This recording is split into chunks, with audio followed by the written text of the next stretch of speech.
एक बहुत पहले जमाने की एक रोमांचक कहानी है। रमेश नाम का एक कम उम्र का बालक अपने परिवार और दादा दादी के साथ एक छोटी सी पहाड़ी से सटे एक छोटे से गांव में रहता था। गांव का नाम नौबतपुर बाजार था। रमेश बचपन से ही काफी शरारती स्वभाव का एक बिगड़ैल बच्चा था और वह तरह तरह के बच्चों वाली नादान सी हरकतें किया करता था।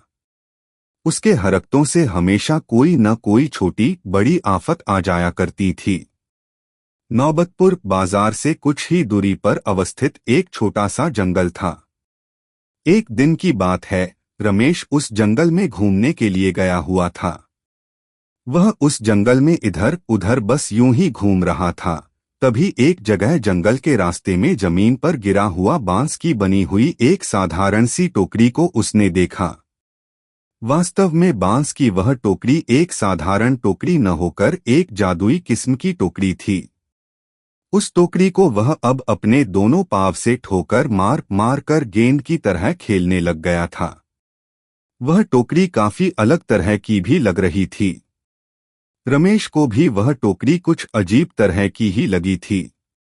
अब उस टोकरी के बारे में जानने के लिए रमेश थोड़ा थोड़ा उत्साहित भी होने लगा था।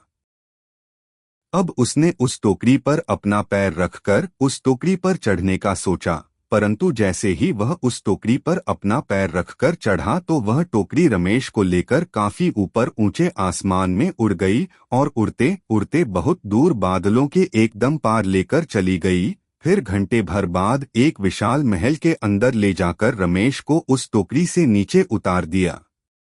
रमेश उस बड़े और रहस्यमय महल में पहुंचकर आश्चर्यचकित होकर रह गया।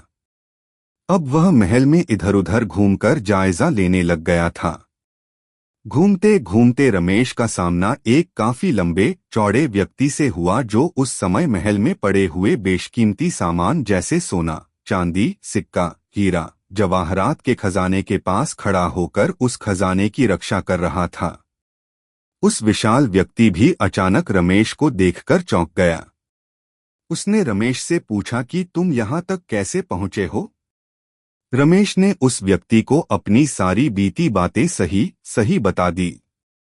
वह विशाल व्यक्ति काफी दयालु प्रवृत्ति का भी था। उसने रमेश को कुछ खजाना देने की पेशकश भी की, परंतु एक शर्त यह भी रखा कि रमेश बिना पूछे कोई भी चीज इस खजाने में से हाथ नहीं लगाएगा। रमेश अब काफी खुश हो गया था। उसने उस विशाल व्यक्ति की यह शर्त मान ली थी। लेकिन कुछ दिनों के बाद ही रमेश पर लालच पूरी तरह से हावी हो गया था। उसने बिना पूछे खजाने में से कुछ सोना और जवाहरात चुपचाप चुरा भी लिया था। कुछ दिनों बाद महल के रखवाले को यह एहसास भी हो गया कि खजाने से कुछ सामान गायब है। जब खजाने के रखवाले को रमेश की इस हरकत का पता चला तो वह काफी गुस्सा हो गया था। उसने रमेश को महल में खोजा। खोजबीन करने के दौरान वह जादुई टोकरी उस विशाल व्यक्ति के पैरों के नीचे दबकर टूट फूट गया। उस टोकरी के टूट जाने के कारण अब रमेश का अपने घर वापस जाना संभव नहीं हो सकेगा। उस टोकरी के टूट जाने के कारण रमेश धरती पर वापस कभी नहीं जा सकता था। जब रमेश को यह एहसास हुआ कि उसने काफी बड़ी गलती कर दी है, तो वह उस विशाल व्यक्ति के सामने अपने आप को दोषी ठहराते हुए उससे माफी मांगा और जो भी कीमती सामान उसने चोरी किए थे, वह सभी सामान खजाने के रखवाले को वापस कर दिया था। उसने यह वादा भी किया कि अब वह कभी भी बिना पूछे कोई सामान नहीं उठाएगा और चोरी कभी नहीं करेगा। उस घटना के बाद रमेश अब एक बदला हुआ इंसान बन गया था। अब वह अपनी ईमानदारी और सत्यनिष्ठा के साथ उस महल में रह रहा था और खजाने की देखभाल भी कर रहा था। रमेश ने यह सीखा कि लालच कभी नहीं करना चाहिए। लालच इंसान को कहीं का नहीं छोड़ता है। रमेश के चाल चलन एवं बदले हुए स्वभाव को देखकर खजाने के रक्षक उस विशाल व्यक्ति को रमेश नामक उस लड़के पर दया आ गई।